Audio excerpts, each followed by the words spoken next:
Well, we get you ready for Clemson. Brian Higgins, Eric Dungey. We're going to run this 2-minute drill with Eric. We've been doing every week all year. 4-0. Why not keep it going here, right? So underway. Eric, we're almost a year after last year's big win against Clemson. When you think back, what's the one memory that sticks out to you? I think it was just a tremendous win for the community. I'm very happy for that, but at the end of the day, it was just one win. So we really got to lock in, and it's going to be a big game down in Clemson, very loud.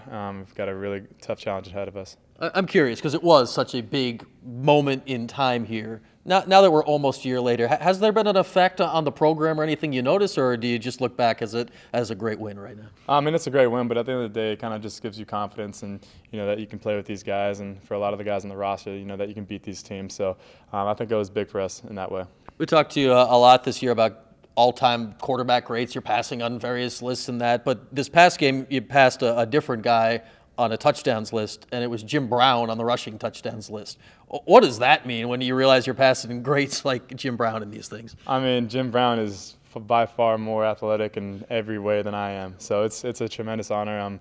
I'm just lucky to be even mentioned in the same sentence as him. So, like I said, it's just an incredible honor. Kind of makes sense. You're mentioned with the quarterbacks. Is it weird you're mentioned with Jim Brown? I mean, he was a different time back then, but I'm sure you put Jim Brown and I up against each other, he's going to win every time. So. He was a big guy. He was probably as big as you are back then, which made him really, really big back then. All right, Clemson this week. You're used to playing in noise in the Carrier Dome, but that's noise on your side. What's it like playing at a place like Clemson when the noise is going against you? Yeah, it's going to be very tough, especially playing down there sophomore year. It was tough to hear everything. So for a lot of the young guys, it's going to be kind of a culture shock. Hopefully the older guys are somewhat used to it, but you can't really get used to that noise. So it's going to be, like I said, a tremendous challenge, and hopefully that we can just really be locked in. The fact that you take a plane full of guys down there that beat Clemson last year, what can that do confidence-wise and just knowledge-wise going into this game?